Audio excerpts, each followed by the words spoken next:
Major general Shashi Asthana हमारे साथ मौजूद हैं। अस्थाना साहब, अब जिस तरह से ये खबर आ रही है कि देश के तमाम हिस्सों से ले पहुंच रहे हैं भारतीय सेना के जवान, उनकी तैनाती और ज्यादा बढ़ाई गई है, संख्या में इजाफा किया गया है, क्या ये सीधे संकेत हैं कि एलएसी पर हालात अभी भी बहुत ज्यादा गंभीर हैं?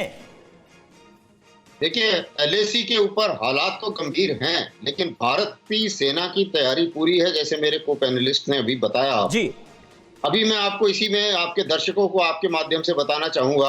कल रात को मेरा फिर एक चीनी अखबार ने इंटरव्यू लिया है पूरा, क्योंकि हमारे विदेश मंत्री वहां जा रहे हैं और जो प्रश्न आए हैं आज रात को पेपर्स में आ जाएंगे, लेकिन उनसे साफ जाहिर है कि काफी नर्वसनेस है और सबसे ज्यादा नर्वसनेस उनको ये है कि क्या ये स्टैंड ऑफ सर्दियों तक चलेगा। तो इन चीजों पे से साफ नजर आ रहा है कि भारतीय रिजॉल्व उन्हें पता चल गया है।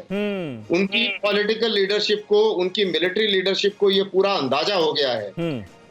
दूसरी चीज ये है कि उनके जो जूनियर कमांडर हैं, उनके ऊपर बहुत भयानक प्रेशर इस समय पड़ा हुआ है कि आप लोगों ने ये क्या कर दिया। ये जो बड़ी जो हाइट्स हैं, जो चुशुल हाइट्स आपने जो गंवा दी, बिल्कुल जा रहा है कि बार बार आप प्रोबिंग ऑपरेशन कीजिए, कोई जगह खाली मिल जाती है तो वो पकड़ के बैठिए ताकि किसी तरीके से नेगोशिएशन टेबल पे उन्हें कुछ फायदा हो।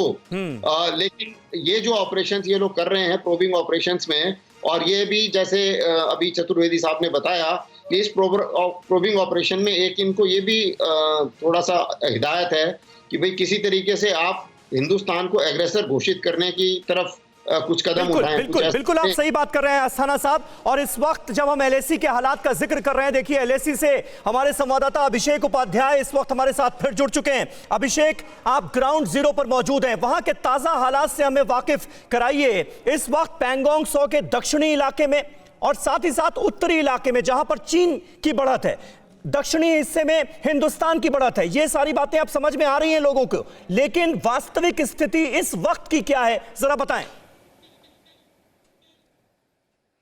देखिए, वास्तविक स्थिति बहुत ही क्लियर है। वहां पर पूरे दक्षिणी हिस्से में जहां पर अभी ताज़ा घटनाक्रम हुआ है, वहां पर भारतीय फौजें उन जगहों पर तैनात हैं जो कि जिसे हम कह सकते हैं स्ट्रेटजिक हाइट्स, यानी कि रणनीतिक ऊंचाई वाली जगह, वहां पर तैनात है। मैं मुखपारी का बता रहा हूं, जहां पर मुखपारी में अभी सबसे ताजा जहां विवाद हुआ है, वहां पर जो पोजीशंस हैं उन पोजीशंस पर भारतीय फौजें काबिज हैं और वहां से लेकर के आप नीचे की ओर आएंगे हेलमेट टॉप तक, जितनी भी स्ट्रेटजिक हाइट्स हैं वो हमारे पास है। यही हाल उत्तर में भी है।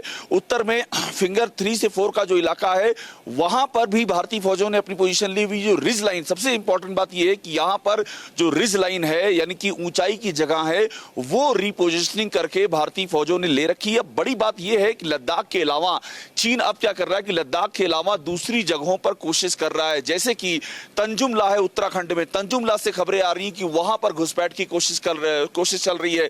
लेपेचला है सिक्किम में, वहां पर हो रही है, और हद्रीगा पास है अरुणाचल में।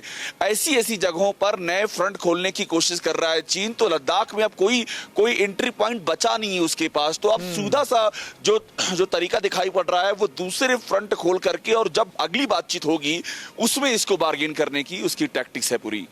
अड़ी सोमवार से शुक्रवार शाम 6 बजे सिर्फ TV9 भारतवर्ष पर।